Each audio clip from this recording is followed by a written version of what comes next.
Yachats. Just saying the name of the small coastal town in Oregon made my chest hurt. Why the hell did Doc Butler need us to meet there of all places? K-19 Security Solutions senior partner had a wide range of options when he called a meeting of the other senior and junior partners, like I was. In the past, we'd always met on the central coast of California, where all 4 founding partners owned houses, even if they didn't live there full-time. Doc's choice of Yachats for this meeting was baffling, particularly since Razor Sharp was the only member of the team who had a permanent residence there. Regardless, my main hope was that, during the short time I planned to be in town, I could manage to avoid running into Aine McNamara.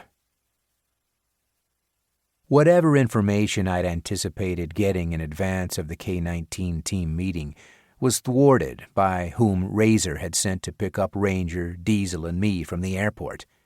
Reese Monk Perrin was the least talkative man I'd ever met. Usually it didn't bother me.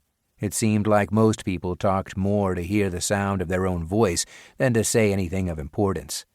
When I needed information, though, it was irritating as hell. What I really wanted to know wasn't about the meeting. I wanted to know how Anya was. Although, even if Monk were a chatterbox, I never would have asked him about her. I had my own man on reconnaissance, someone I'd worked with at the agency who did private investigation work on the side. I'd hired Halo to make sure Anya didn't get herself into any danger. When I received word that she was dating a local guy, I'd thought about backing off, but hadn't been able to bring myself to. I told Halo to limit his reports to essential information only, not because I wasn't concerned anymore. It just hurt too much to think about her with another man. "Why did you turn here?" I asked, realizing Monk had made a left onto the street that would take us to Razor's place rather than to the hotel. "Going to the house." "I figured that. What I want to know is why." "This is where Razor told me to bring you." I didn't bother looking at either Ranger or Diesel sitting in the back seat. I could hear them snickering.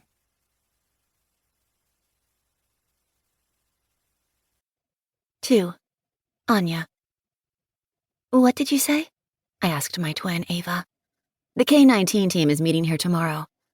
"Here? At the house?" "Well, I didn't live with my sister and brother-in-law. I lived in the house next door, which was close enough." Ava shook her head. "No, at the Overleaf. I think that's where everyone's staying." "What do you mean by everyone?" "I don't know whether Griffin is coming or not." I'd tell Ava that wasn't what I meant, but I'd be lying. "It's inevitable that we'll see each other," I said instead. "Maybe," Ava shrugged. "What did you and Stuart do this weekend?" "Dinner and a movie." Stuart was a great guy. He was handsome, well-educated, ran his own business in town. Granted, it was a plumbing business, but still, it was his. Was he the hottest man I'd ever dated? No. Did he make every nerve ending in my body stand up and take notice? Never. However, he also hadn't broken my heart, and likely never would. Stuart made no secret that if he thought there was any chance I'd say yes, he'd propose to me tomorrow. "Anya?" "What?" "I asked you a question," Ava said with a hand on her hip. "Sorry, I didn't hear you." "What movie, and where did you go to dinner?" Some spy movie, and we ate at the brewery. Listen, I'm supposed to meet Mom for a pedicure. I'll catch up with you later." I wasn't supposed to meet our mother until this afternoon, but it was the only thing I could think of to get away from Ava and give myself time to think. A year ago, Griffin Ellis, whom I should start calling Stryker like everyone else, and I were embarking on what I thought was going to be a serious relationship. We'd spent Thanksgiving together, and even though he'd been on a mission, he made it home on Christmas Day to be with me.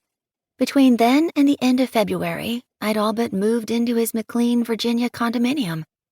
At the beginning of March, things fell apart. I still had a hard time processing what had happened. Not that it mattered now. It was over, and while my heart hadn't accepted it yet, my brain was at least partially on board.